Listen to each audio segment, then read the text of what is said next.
puisqu'après l'annonce surprise d'un sommet Trump-Poutine, on apprend désormais par les médias américains, CBS et NBC, que Volodymyr Zelensky, le dirigeant ukrainien, serait peut-être également convié à la table. Donald Trump l'envisagerait. Écoutez-le.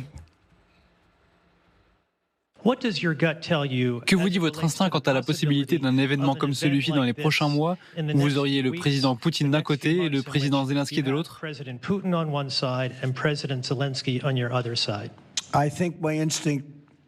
Je pense que mon instinct me dit vraiment qu'on a une chance, d'accord? Et vous vous en rendrez compte plus tard.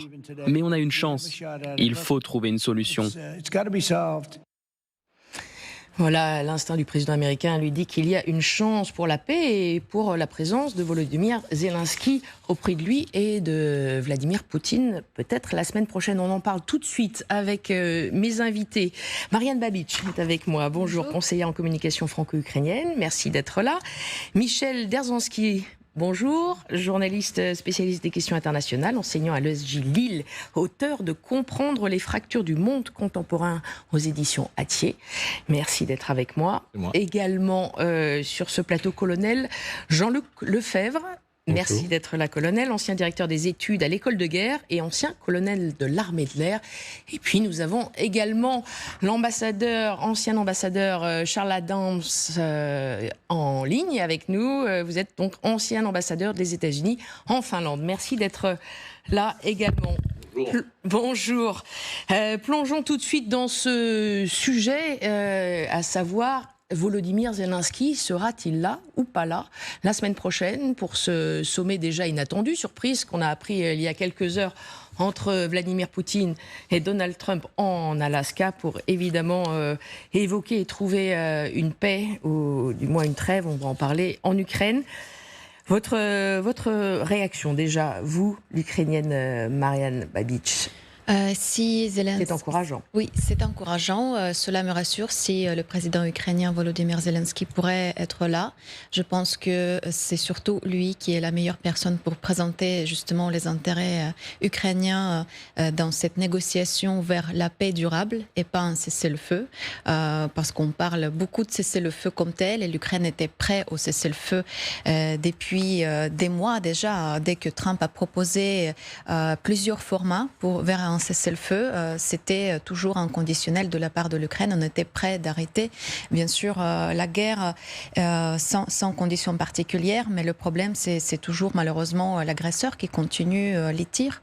Je tiens quand même à signaler qu'aujourd'hui, il y avait une attaque d'une centaine de drones envoyés lancés par la Russie sur toute l'Ukraine. Il y avait 70 drones qui ont été abattus, mais 30 drones quand même, apparemment, ont atteint leurs objectifs dans les régions différentes. Et hier aussi, il y avait quand même une attaque terroriste dans la ville de Kherson, juste à côté de la ville même, en banlieue. Il y avait un bus qui a été ciblé par un drone avec des explosifs, un bus avec des civils.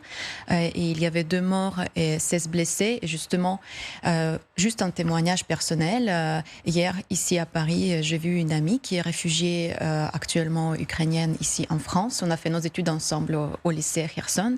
Et elle m'a raconté que l'un de ses victimes, c'est son oncle. Donc son oncle a été tué hier dans ce bus et sa femme est gravement blessée. Donc juste pour vous dire que malheureusement, ces menaces, cette terreur est beaucoup plus proche vers nous qu'on le pense.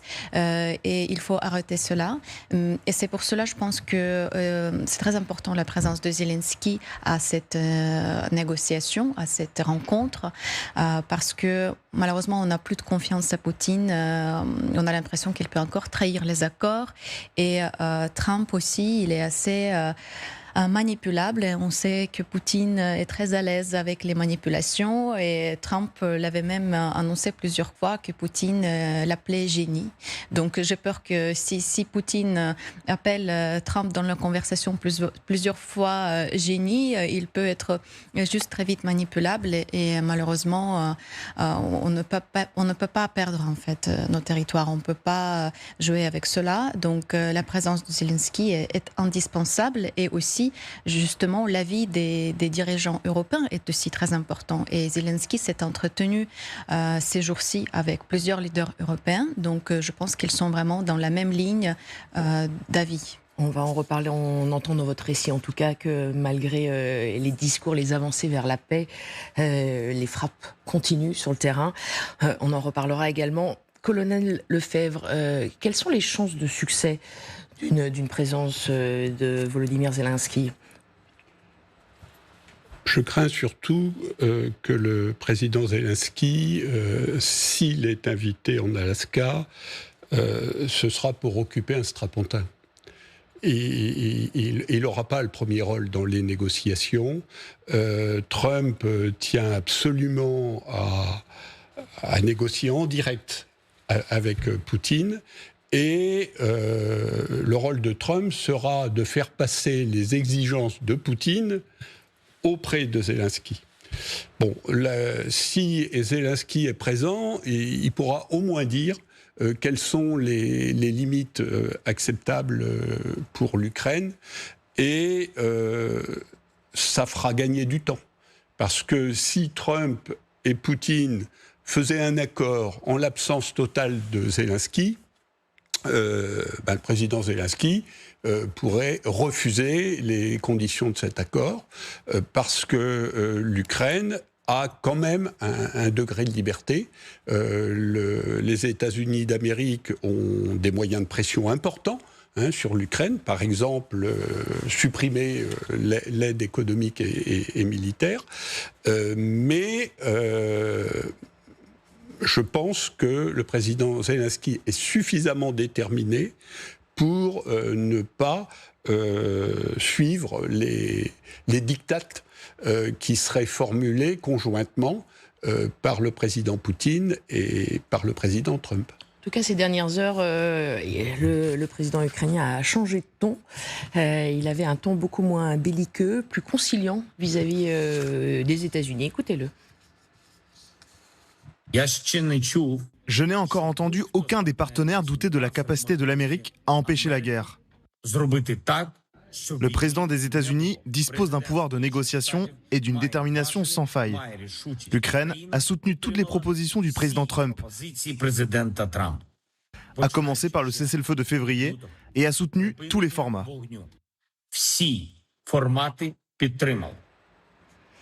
Voilà, on entend un ton plus conciliant, plus amène. Charles Adam, vous êtes avec nous. Est-ce que vous pensez qu'il sera là la semaine prochaine, le 15 août, à Alaska ? S'il est là, ça ne sera pas pour participer de manière trilatérale à la conversation. Il est possible qu'il soit dans la vicinité de la discussion, mais comme le disait Mme Babic, avec un strapontin. Il y a des raisons d'être extrêmement sceptique sur toute cette initiative. Il faut se rappeler que Trump avait fixé vendredi dernier, comme le dernier jour, un ultimatum, et il allait mettre en œuvre dès hier des mesures coercitives contre la Russie, et notamment des sanctions dites secondaires contre les acheteurs de pétrole russe, notamment l'Inde.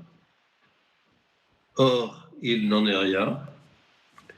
La question qui se pose est celle de savoir si nous sommes en présence à nouveau d'une situation qui a mérité à Trump le sobriquet de taco. Trump always chickens out. C'est-à-dire qu'il déclare une chose et le lendemain dit le contraire. On l'a vu à plusieurs reprises. Il y a deux scénarios possibles pour cette rencontre en Alaska. La première, c'est que ce soit une reprise de la visite de Chamberlain à Munich en septembre 1938, de laquelle il est sorti en déclarant, en se pavoisant d'avoir créé la paix pour notre époque, alors que en fait, il n'en était rien, que quelques mois plus tard, Hitler a malgré tout lancé son agression contre la Tchécoslovaquie et la reprise du Sudétenland. Donc c'était une mascarade, une farce, cette rencontre de Munich avec Chamberlain. Daladier était présent également. Je m'attends à 50% de possibilités qu'on soit dans ce même cas de figure en Alaska vendredi prochain. Mais Trump est connu aussi pour son imprévisibilité. Donc il n'est pas complètement inconcevable qu'il en sorte quelque chose d'utile. Trump a parlé de troc de territoire. Or, cette notion-là est rejetée à juste titre par Zelensky et rejetée par l'ensemble du leadership du continent européen. Il est inconcevable que l'Ukraine cède du territoire. Cela lui est constitutionnellement interdit. On peut se demander de quel territoire s'agit-il. À mon sens, il n'est pas totalement exclu que ce que proposerait dans ce cas de figure Poutine, si l'on veut être optimiste, c'est que l'Ukraine reconnaisse la souveraineté de la Russie à la fois sur la Crimée et sur les deux oblasts à l'est, donc du Donbass, Luhansk et Donetsk, en contrepartie de quoi la Russie se retirerait entièrement de Kherson et de Zaporizhzhia, qui sont les deux oblasts à l'ouest. Donc le troc consisterait à ce que l'Ukraine cède la Crimée et le Donbass en contrepartie du retrait russe des territoires occupés à Kherson et à Zaporizhzhia, et tout cela avec des garanties formelles de l'Occident, des Américains et de l'Union européenne, et sans autre concession en ce qui s'agit de l'adhésion éventuelle de l'Ukraine à l'OTAN. Donc ça peut aller de A à Z. Personne n'est aujourd'hui en mesure de dire à quoi cela va aboutir. Il y a des raisons d'être sceptique. Pour l'instant, je suis sceptique. Je suis prêt à être agréablement surpris par ce qui pourrait se dérouler. On entend votre scepticisme. Cette rencontre en Alaska le 15 août prochain. On l'entend, votre scepticisme, Charles Adam. C'est le cas également du colonel Lefebvre. On entend votre scepticisme aussi. Je me tourne maintenant à Michel Derzhansky. Vous avez aussi un petit peu de temps pour répondre. Vous, êtes-vous aussi sceptique ou est-ce que des choses se débloquent quand même? On avance vers un apaisement, pour ne pas parler de paix. Même si sur le terrain, on l'a entendu, c'est pas le cas. Je crois que tout a été dit, et je vais continuer à filer la métaphore pour aller dans le sens de l'ambassadeur Adams. Je ne sais pas si ça va être un fauteuil, un strapontin ou un siège éjectable. Parce que, en fin de compte, tout a été dit sur les scénarios possibles. Soit on a un scénario de cessez-le-feu, ce ne sera pas une paix, ce sera un cessez-le-feu, où effectivement il y a cet échange territorial qui vient d'être décrit. La question aujourd'hui, c'est comment constitutionnellement Zelensky peut d'une part accepter cet échange de territoire, surtout renoncer à la Crimée, étant donné que c'est constitutionnel pour Zelensky et pour tout simplement, je dirais, l'Ukraine. Comment il peut, vis-à-vis de son opinion publique, reculer sur certains territoires, ne serait-ce que mettre une inflexion. Je ne sais pas comment la population ukrainienne pourrait recevoir cela, comment les soldats qui sont sur le terrain aujourd'hui pourraient recevoir cela, comment cet effort qui a été engagé depuis 3 ans pour résister à cette agression meurtrière pourrait être vécu par les Ukrainiens. Et donc, est-ce que d'un côté, si cela ça s'avérait, est-ce que ça risque pas de faire jouer un risque politique intérieur à Zelensky? Et je pense que là, il doit être en train de peser tout cela. Le président Zelensky, en fin de compte, prend un risque double, celui de se retrouver évincé d'une négociation sur laquelle on va lui imposer des choses, c'est ce qu'a dit tout à l'heure l'ambassadeur Adams, et l'autre, c'est le risque de politique interne, c'est-à-dire que aller dans un sens, qui serait celui d'échange territorial, pourrait lui être reproché par tout ou partie de sa population, à juste titre, en lui disant « mais tu nous as emmenés au combat, fièrement, on y est allé, on résiste, et là, on va leur donner la Crimée, on va s'infléchir, et jusqu'où on va aller ?» Et l'autre chose, ce que disait tout à l'heure l'ambassadeur Adams, par rapport à Chamberlain et à 1938, moi je crois que je prendrais une autre forme historique, mais qui rejoint ce qu'a dit l'ambassadeur. Il faut se rappeler qu'en 1870, lorsque la France perd l'Alsace et la Lorraine, ça nous a conduit jusqu'à la Seconde Guerre mondiale. Aujourd'hui, d'un point de vue historiographique, on sait que l'humiliation d'un pays, d'un point de vue de la régression territoriale, entraîne de facto, à court, moyen, long terme, de nouveau la reprise des hostilités. Et que là, on peut avoir une sorte de réassurance, voilà, une sorte de 1938, où on se dirait, ben voilà, il y a une accalmie qui va se... C'était 1870. 1870. Oui, avec la Prusse. Oui, mais ce qu'il faut voir, c'est ce que ça entraînait la guerre de 14 et la Seconde Guerre mondiale. Et on sait que d'un point de vue, je dirais, historique et historiographique, il y a un fil conducteur à cela. Donc je crois qu'aujourd'hui, l'Ukraine a tous les risques, en fin de compte. Donc c'est bien que le président Zelensky soit là, parce que c'était intolérable d'un point de vue politique qu'il soit évincé.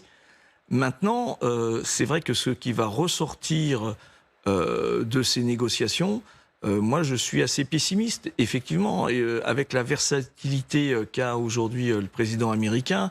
On a vu de la façon dont Zelensky a été humilié d'une part à la Maison-Blanche, puis après à Rome il y a eu une forme de discussion. Donc effectivement, cette incertitude pèse lourd, et je pense qu'en plus on a un interlocuteur qui est Poutine, qui n'acceptera pas, lui, qu'il y ait une présence européenne, qui n'acceptera pas qu'il y ait une architecture de sécurité portée par les Européens, qui n'acceptera pas une future entrée ni dans l'Union européenne, ni dans l'OTAN de l'Ukraine. Et donc on se retrouve, je dirais, avec un juste boutiste d'un côté et une versabilité de l'autre, et Zelensky qui va devoir faire le grand écart entre ces deux hommes. Et c'est pour ça que, oui, je suis assez pessimiste, parce que quelle que soit la solution qui en sortira, ce que je redoute le plus, en fin de compte, je vais vous dire, quelle que soit la solution qui en sortira, ce ne sera pas une bonne solution. Parce que la bonne solution, ce sera aujourd'hui, que les enfants qui ont été déportés reviennent, qu'il y ait une fly zone au-dessus de l'Ukraine pour qu'il n'y ait plus ces bombardements qui ont été décrits, qu'il y ait une restitution partielle des territoires, et on sait très bien qu'aujourd'hui c'est le terrain qui commande, donc il n'y aura pas la restitution partielle des territoires, d'accord ? Et que la Russie, je dirais, revienne sur ses velléités. Mais tout cela, je crains que ce soit qu'un rêve. Qu'est-ce que vous pensez tout de même de cette contre-proposition européenne qui aurait été faite? Je parle au conditionnel puisque c'est le Wall Street Journal et des médias américains qui en ont surtout parlé. Elle aurait été proposée, cette contre-proposition, lors d'une réunion assez singulière dont on a vu les images hier. C'était dans le Kent, auprès de David Lammy, le chef de la diplomatie anglaise. Ce sont pas ces images-là, avec J.D. Vance et d'autres directeurs de la sécurité nationale qui étaient là, européens. Et cette contre-proposition européenne, ce serait deux choses: un cessez-le-feu immédiat et une adhésion à l'OTAN. Est-ce que ça peut être quand même réaliste, colonel?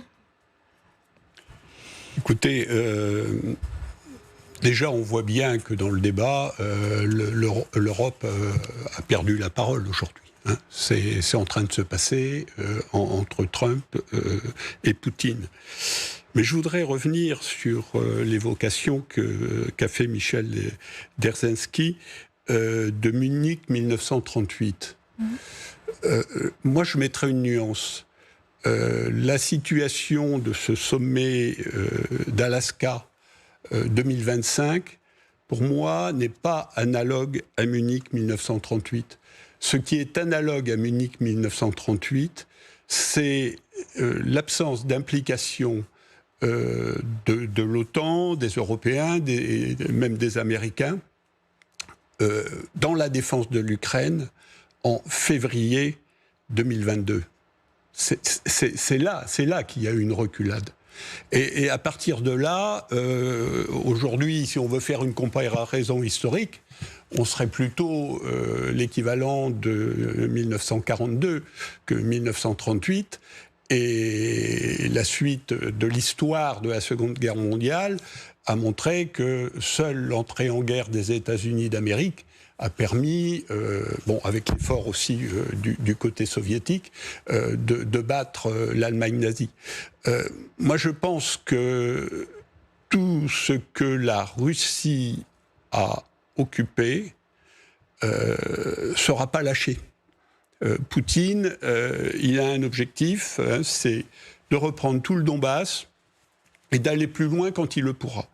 Donc, à mon sens, Poutine ne lâchera rien, ou s'il lâche quelque chose, ce sera temporaire. Ce sera, par exemple, pour obtenir la certitude que l'Ukraine n'adhérera pas à l'OTAN. Ce sera pour donner du temps aux forces armées russes de se refaire et pour préparer une nouvelle offensive. Donc, à mon sens, aujourd'hui, la situation est bloquée. Alors, à moins que Trump sorte une solution miracle de son chapeau... Celle qu'il a proposée, enfin, pour le moment, c'est ce rendez-vous attendu le 15 août en Alaska qui vous laisse tous perplexes et sceptiques, j'entends bien.